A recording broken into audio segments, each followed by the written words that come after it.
Hi friends, thank you for joining me again. So as you can see, it is nighttime.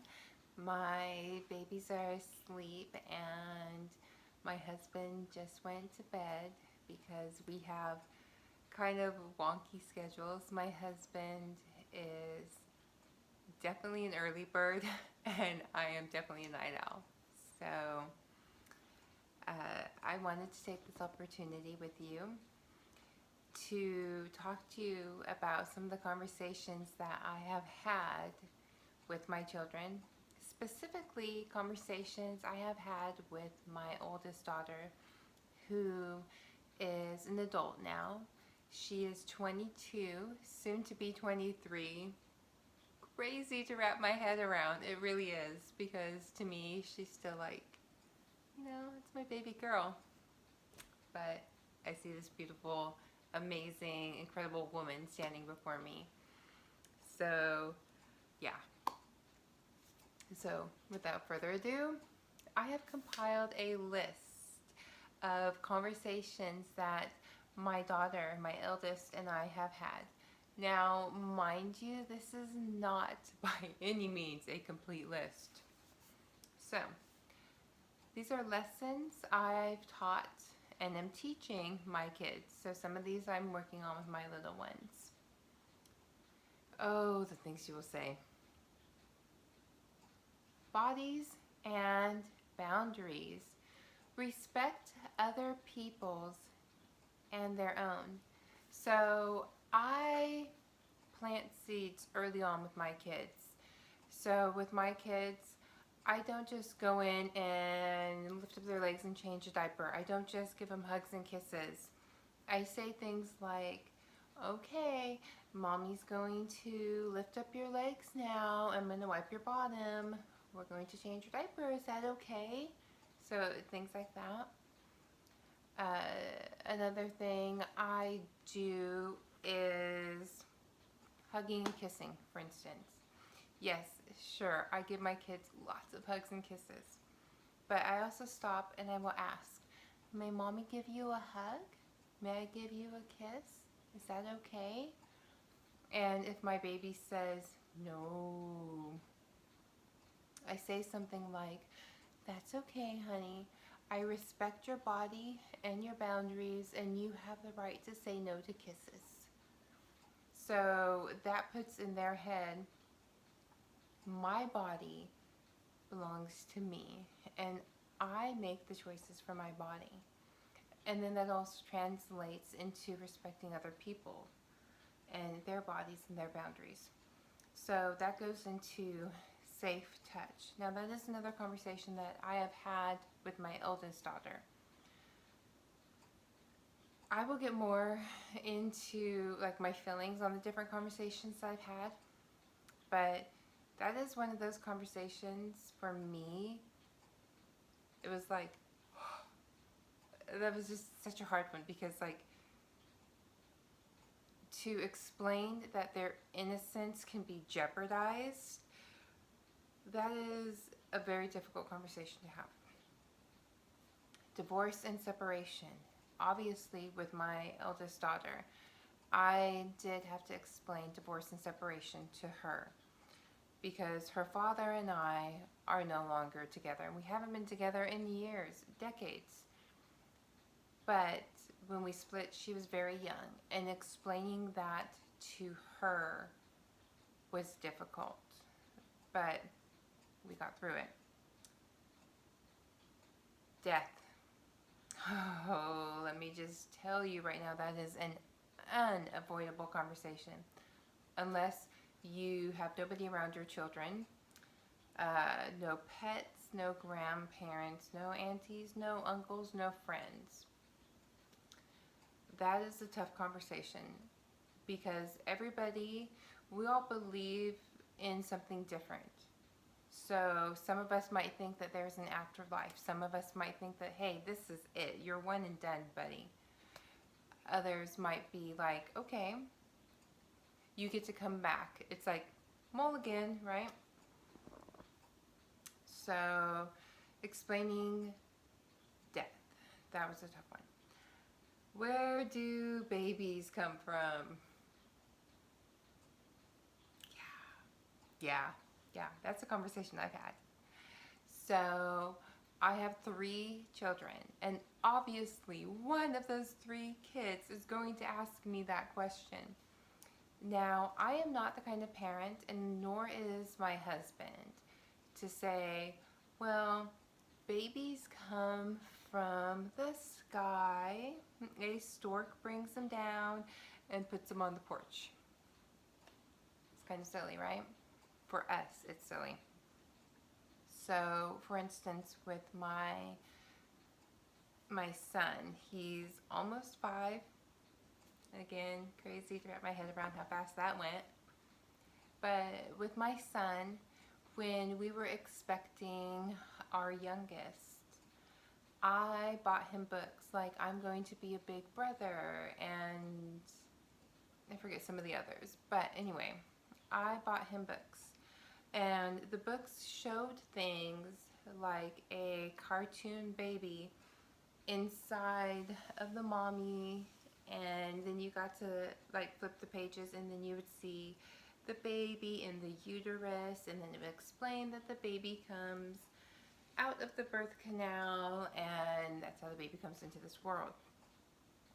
Now, another interesting thing, so none of my kids were cesarean, but that was also something I explained to my son, because 2 of his aunties actually had cesareans, and I explained to him that his aunties who had cesareans, how his cousins came into this world. So it was all very age appropriate for a then 3-year-old or a nearly 3-year-old. Step parents. Obviously, this is something that I have had to talk with my oldest about.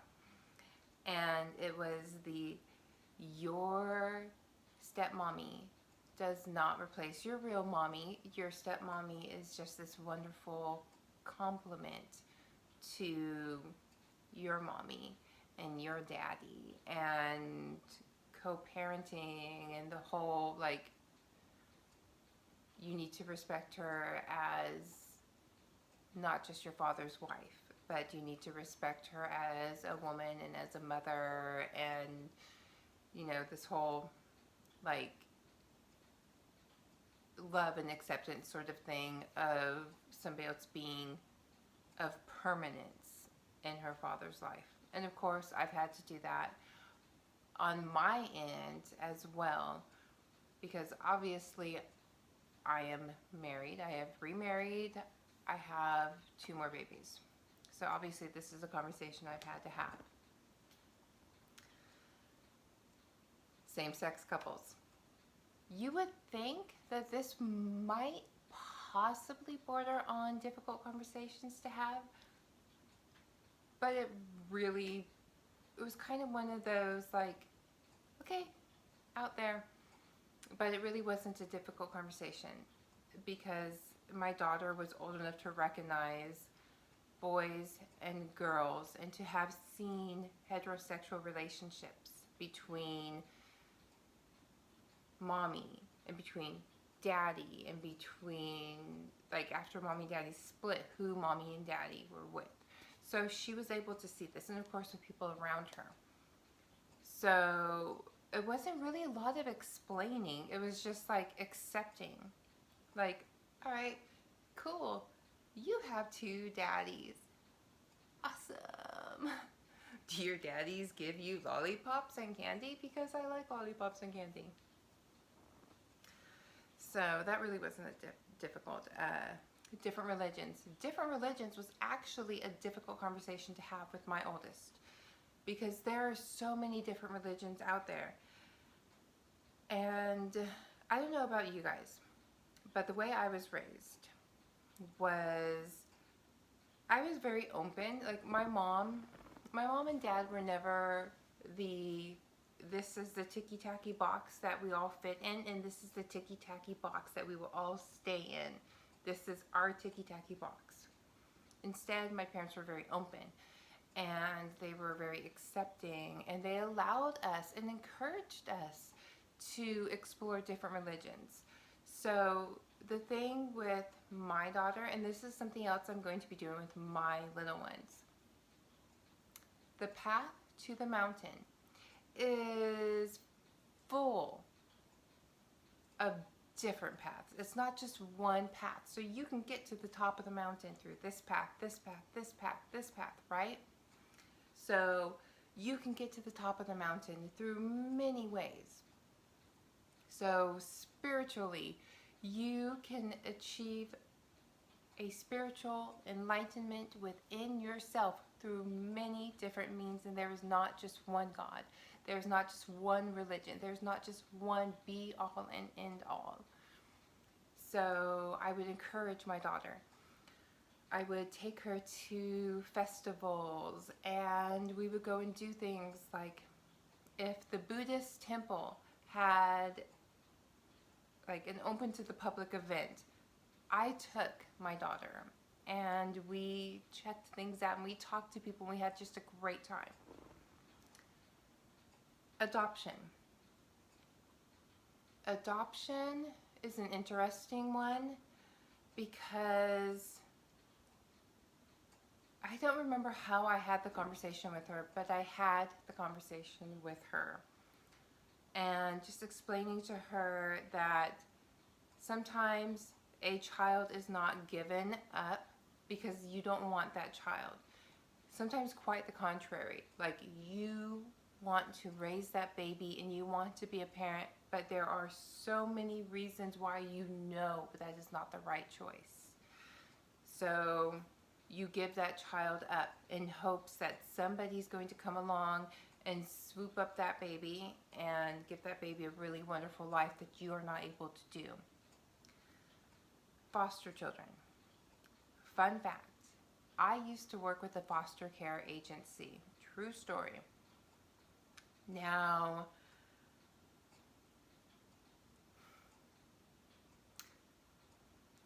some of the things that I saw in the incident reports and discussions and conversations would make most parents, a lot of parents I know, every parent I know, be like, okay, I am taking you babies into my arms and I'm going to keep you safe from everything in the entire world. So, age appropriately, my daughter and I had these conversations, and my daughter participated with events and fundraisers and helped with these sorts of things. Excuse me, should have grabbed some water. So that was another conversation I had with her.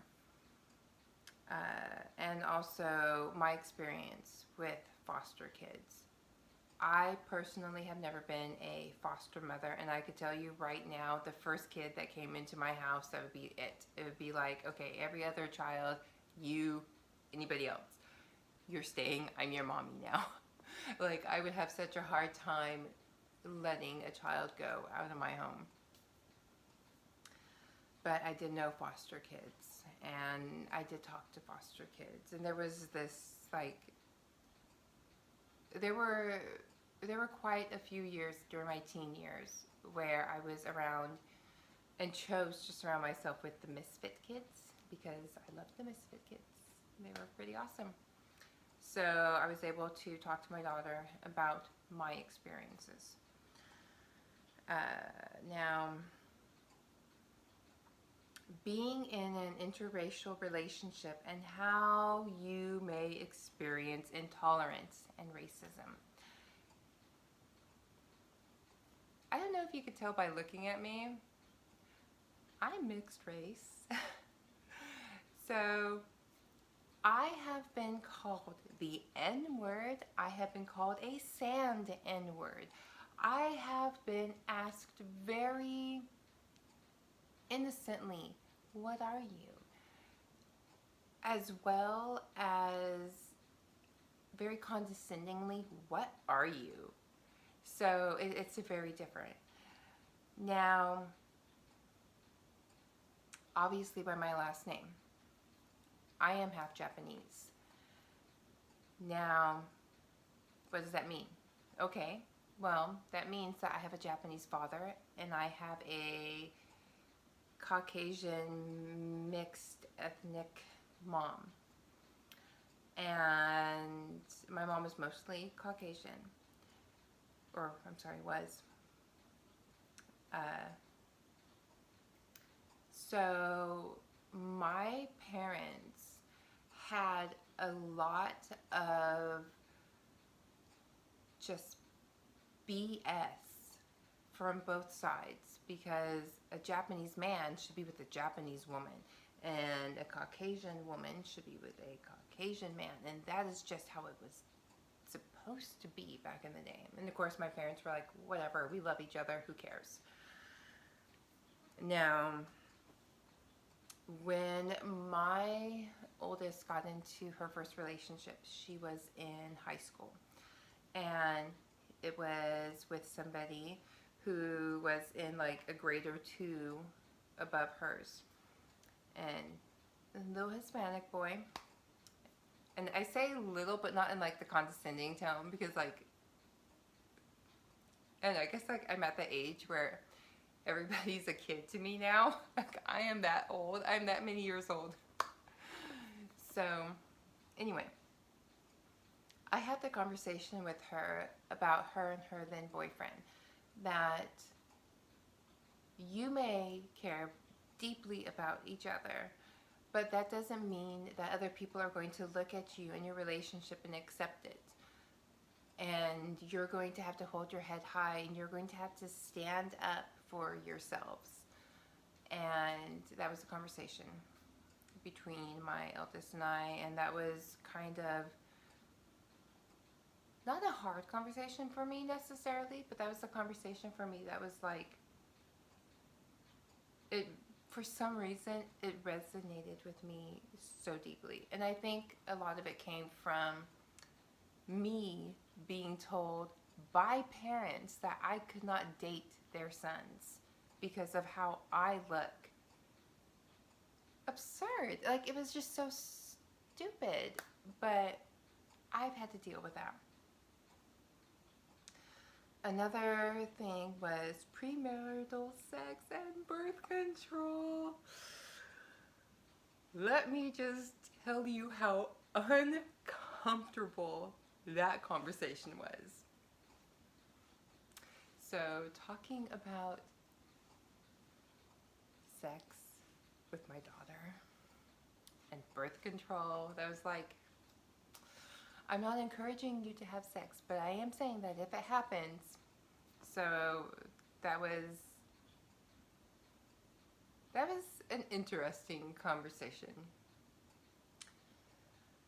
Drinking alcohol. Now, for me, it wasn't like drinking alcohol is bad, don't ever do it, because, I don't know, it's like the gateway to hell or something, or whatever. So for me, it was the do not cave to the peer pressure of your friends. So if you're at a party, this will be available, and when I am not with you, I cannot say, stop, don't drink that, that's bad. I can't do that. So when I am not with you, I cannot even be the voice inside your head. You have to be that voice, and you have to think about the consequences. So that was one of those. And along the same lines was doing drugs. And I explained to her that yes, sometimes when you do a drug, it does give you this great feeling, but it doesn't last. So then you do it again, and you do it again, and you do it again. And then, of course, this conversation leads into drug addiction. Drug addiction is another conversation that can be a little hard, because I had to explain to my daughter how her great uncle died and what drug addiction does. And that was hard. But I was able to talk to her about that. Depression. Depression was another hard one to deal with my daughter, because at some point we all deal with depression at some level, whether it is the death of a pet, the death of a family member, like your brother, your sister, or a parent, or a close friend. We all deal with depression at some point. Loss of a job. How many of you guys have lost a job? How many of you have lost a job and been totally depressed or been passed up on a job? I have. And you get into this lull and then you work your way out of it. Suicide. Suicide is another one that I had to discuss with my daughter. And that was a hard one because then you're dealing with like your own guilt and your own emotions of, I should have called. Why didn't I call? How come I didn't stop by? We had just talked to each other. We had just seen each other. I could have changed things.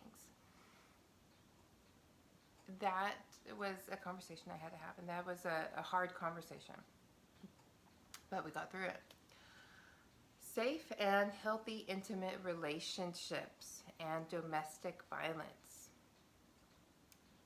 So that is an interesting conversation, because that was a conversation I had before she was in a relationship. That was a conversation I had during her relationship. That was a conversation I had after her relationship, her first relationship, because I really wanted her to understand what a healthy relationship looked like. Now, I cannot sit here and say that I have had the healthiest of relationships, but that I was able to say, hey, look, do not walk in my shoes and make the same mistakes that I did. Learn from them before you're as old as I was when I finally figured this out. Let's see. Menstrual cycle and personal hygiene. If you have a daughter, guess what conversation you're going to have? And it's not going to be as easy as you think. Just because you have a menstrual cycle, no. You would think it would be? Not so much. And if you're a guy raising a little girl and you are going to have this conversation with her, good luck and Godspeed, sir. I mean, there's resources and I'm sure you'll have help. I had help. I had my daughter's stepmom who was really awesome to help me with this. And excuse me. Human trafficking. Human trafficking. How do you explain human trafficking to a teenager who is very naive? I didn't really know much about it. Fortunately, a friend of mine, he was involved in a project where they were not only discussing human trafficking, but getting information out there and finding resources for these people who were caught in this. Now, that helped educate me and helped made it so I could educate my daughter. Alzheimer's and dementia. I don't know how many of you have actually had to deal with this yet, have had to face this. It's hard. So when my daughter, my eldest daughter, she was a little thing, I don't remember how old, we went to visit my biological father in his nursing home. And there was this woman at the end of the hall, and she was crying, she was screaming, and she was saying, help me, somebody please help me. And my daughter ran to her aid, and this woman screamed in my daughter's face. It was just yelling at her, scared the living daylights out of her. The mama bear in me was just riled up because, yeah, that's my baby. But then I was able to quickly step back and realize, look, this woman is not all there. She probably doesn't even know that my daughter is standing in front of her, that a child is standing in front of her, not even necessarily my daughter, a child. So I had to have a conversation with my daughter about that. All right, cancer. Oh, let me just tell you, that was one of the hardest conversations because I had to explain cancer to my little girl. And I had to explain that her Nana had cancer. One of the most important people in her life. I had to explain that her Nana had cancer and what that cancer was going to do to her Nana and what it could look like. And that was a hard conversation. It was a conversation that still hurts. And I hope I don't have to have that conversation ever again. I hope I don't ever have to have it with my little ones. But that was a conversation I had to have with my daughter, with my oldest. Brain aneurysms. So I had to explain to my daughter what a brain aneurysm was. Because my father, my biological father, was not in my life. My biological father had a brain aneurysm when I was maybe a year and a half old, maybe a little bit older. But I was little, and because of his brain aneurysm and events and things, he was out of my life for 26 years. We had no idea what had happened to him, and my mother never spoke poorly of him, and my stepdad never ever spoke poorly of him, and he just kind of like accepted that, okay, well, Larry's not there, but I get to be a dad to these kids, so there that is. Wheelchairs. Wheelchairs came with explaining brain aneurysms. So I had to explain to my daughter, who was then 6 years old, why Grandpa Larry could not get out of his wheelchair and why Grandpa Larry couldn't play with her like her papa could or like her other grandpa could. And it wasn't all bad. Like, my oldest would push her grandpa around his nursing home and would go on what we called parade. So my dad, he would say, I want you to push me, and we're gonna go to the dining hall. Let's go to the dining hall. And he'd be in his wheelchair, my daughter would push him, and then he'd wave and he'd say, my granddaughter is here, my granddaughter. This is my granddaughter. Isn't she beautiful? This is my granddaughter. She's so smart. This is my granddaughter. And we called it parade because he would just be so excited that he had a visitor. And backtracking a little bit on brain aneurysms. So my biological father, in his head, like, I don't know, maybe he was maybe 6 or 7 years old at times. He had a very short-term memory, so he would ask you a bunch of times what your name was.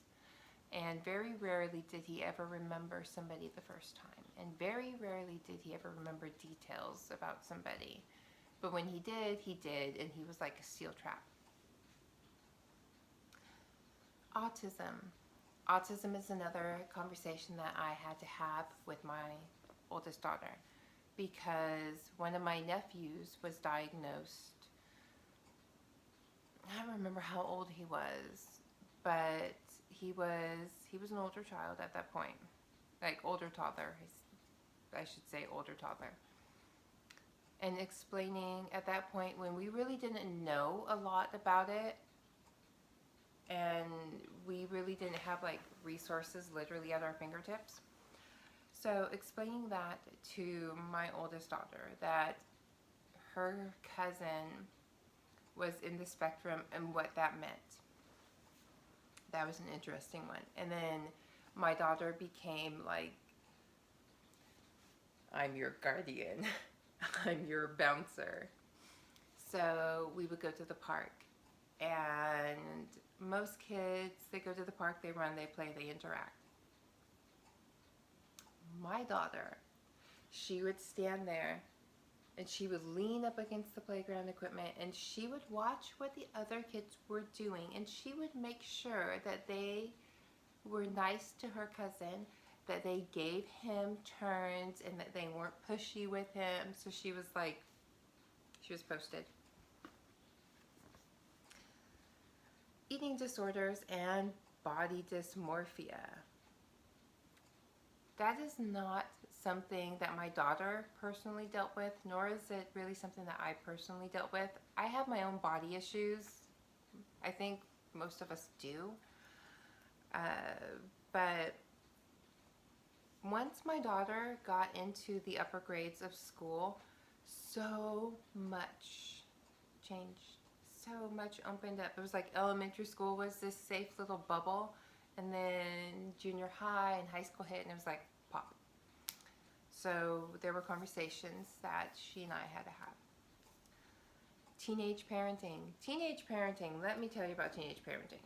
So I was a late teen when I was pregnant with my daughter. So that really, I don't feel like applied to me necessarily. But one of my sisters was a teen mom, and an early teen mom, a young teen mom. And explaining to my daughter some of the hardships that her auntie had experienced and some of the things that she had to overcome, and having her aunt there to talk to her and be like, check it out, baby girl, I love you, and I don't want you to walk this path. I don't want you to face these challenges. So teen parenting is a conversation that I have had with my oldest. Socioeconomic status and judging people. I had to explain that one to my daughter. Not that she was judging people, but I had to explain it to her so she wouldn't. And there were times when things were really hard for us, for my daughter and I, with me being a single mom. But I had to make some hard decisions. Like,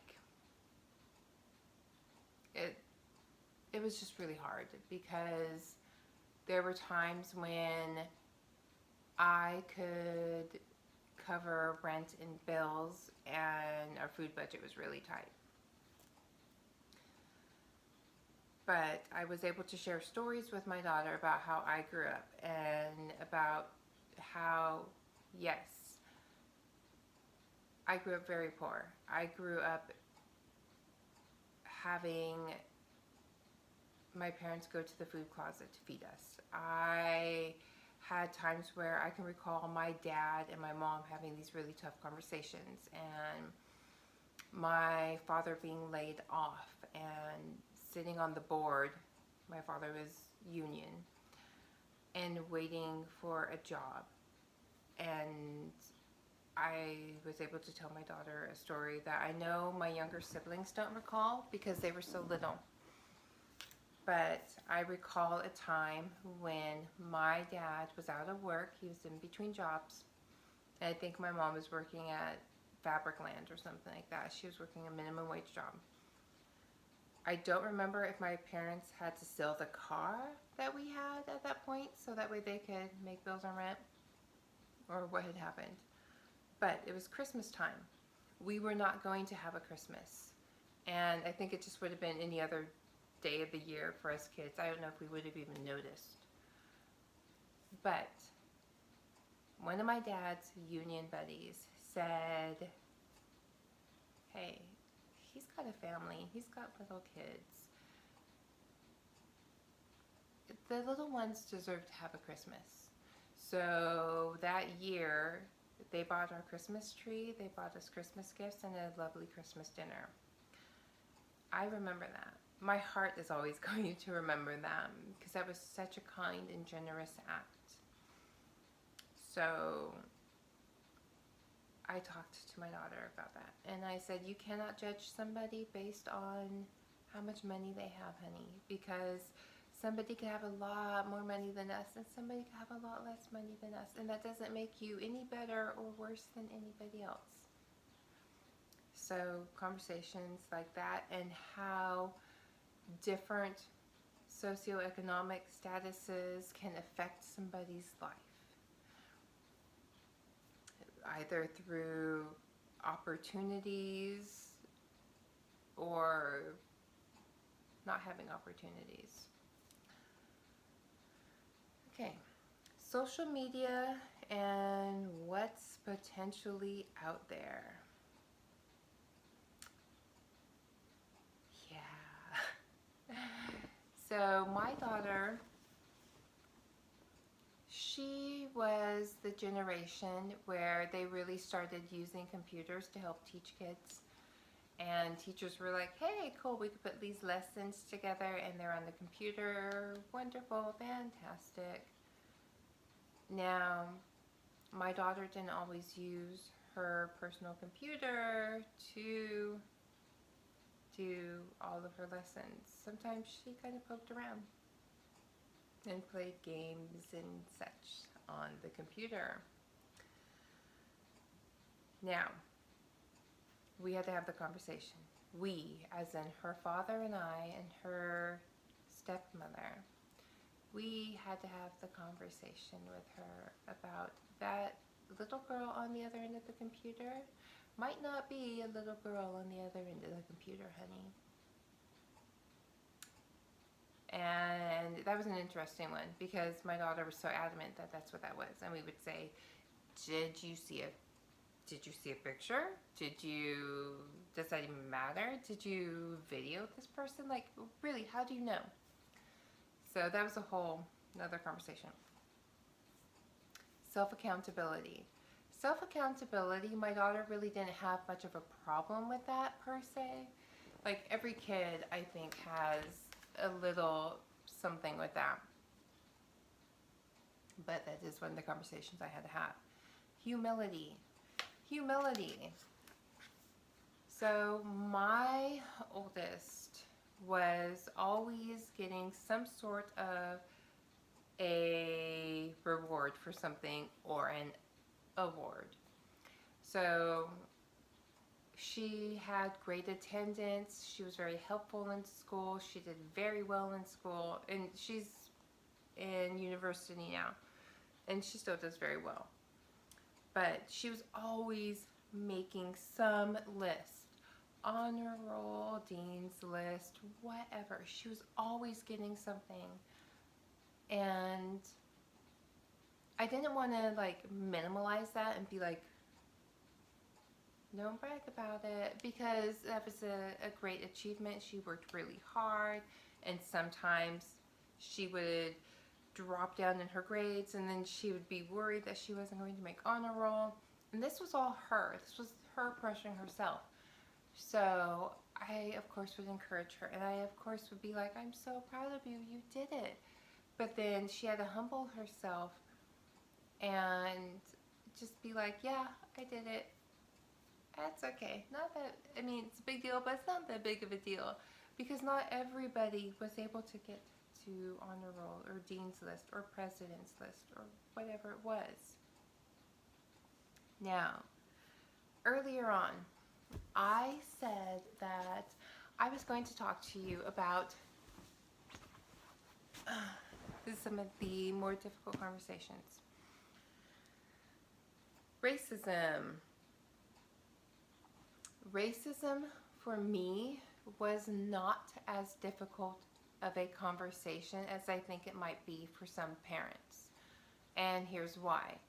So with my daughter, my oldest, and just my kids in general, I always plant seeds of love and acceptance and tolerance.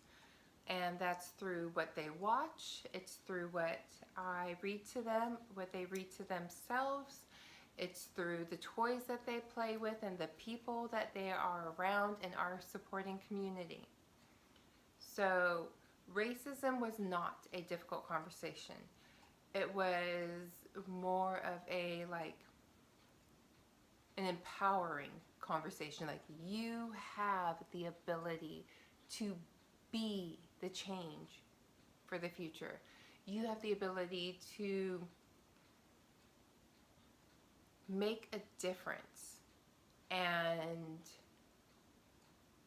raise awareness of racism and not be that person. That was an empowering thing. The one conversation that was probably the most difficult for me was having the conversation about sexual assault. My daughter never went through it, but so that is a difficult conversation because you are now talking to your beautiful, wonderful, sweet, innocent child about their innocence and virtue being taken from them against their will. That is a conversation. That is a very hard conversation to have, because that conversation is explaining to this beautiful, perfect, innocent person that this sort of thing is out there and that they will have little to no control. That was the hardest conversation for me. I think every other conversation that I had to have was hard. There were a lot of hard conversations, but they were easier emotionally for me to have, and I felt more prepared for those. And I felt better prepared to answer these questions and to find the answers if I needed to on the spot. Now, with all of that said, that is not even half of the list of conversations that I have had with my oldest. Nor is it going to be half of the list of conversations that I'm going to end up having with my baby people. So as a parent, expect to have these difficult conversations with your kids, but know that now in the age of technology, we have a plethora of resources, a mind-boggling plethora of resources. You have bloggers who are parents, you have bloggers who are doctors and experts in their fields. You have social media where you can connect with other parents who've had to have these conversations, and you can talk to them and ask, how did you do this? So, conversations with your kids. If you are new to being a parent, blah. It's a lot to digest. I know, I get it. 23 years, almost 23 years of this, and my conversations have not stopped. In fact, I've got lots more conversations to have because I have little ones who I get to have some of these conversations with all over again, and new conversations. If you are a parent in for a couple of years and you haven't yet had these conversations, again, got a lot of resources. But from one parent to another, I wish you the best of luck with these conversations, and I hope that when you have to have these uncomfortable conversations with your kids, that you guys can all talk and work things out and figure out what's what, because these are all very important life conversations to have. So, with that said, thanks for joining me and I will see you soon.